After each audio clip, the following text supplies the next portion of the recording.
Hello, আশা করি আপনারা সবাই ভীষণ ভালো আছেন। সবাইকে জানাই ভোগালী বিহুর অনেক অনেক শুভেচ্ছা। সামনে যেটা দেখতে পাচ্ছেন এটি খড়কাঠ দিয়ে তৈরি একটা উঁচু স্তূপ। ভোরে উঠে স্নান সেরে এই মেঝেতে আগুন জ্বালানো হয়। আমি এখন আছি আসামে, আর আমি লাইফে প্রথমবার সাক্ষী হচ্ছি এই ভোগালী বিহুর। নাম শুনেই বোঝা যাচ্ছে যে এটি মূলত ভোগ অথবা খাওয়া দাওয়ার উৎসব। আসামের এই মাঘ বিহু অথবা ভোগালী বিহুর মানেই হচ্ছে পেট পুজো। আমি এখন যেখানে আছি এখানে শুধু উৎসবের আমেজ আর সুস্বাদু খাবারের গন্ধ চারিদিকে। পৌষ সংক্রান্তির সময় যখন কৃষকদের ঘরে নতুন ফসল ভরে ওঠে তখনই এই উৎসব পালন করা হয়। তারপর আস্তে আস্তে চলে আসলাম একটা জমজমাট বিহু মেলায়। আমি এখন যেখানে দাঁড়িয়ে আছি সেটা দেখলে আপনাদের চোখ কপালে উঠতে বাধ্য।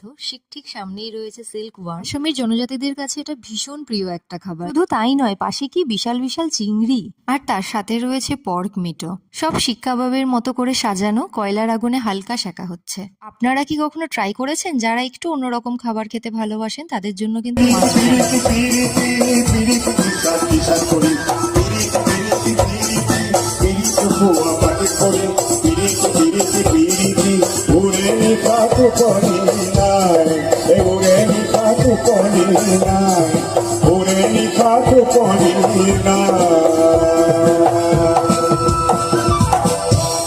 ফেমাস তিল পিঠে। চালের গুঁড়োর ভেতরে ওই তিল আর নারকেলের পুর দিয়ে তৈরি হয়, অনেকটা আমাদের পাটিসাপটার মতোই। যদিও আমি এখনো খেয়ে দেখিনি, তবে শীঘ্রই টেস্ট করবো এটা। इसका क्या नाम है? क्या नाम है इसका? तिल पिठा।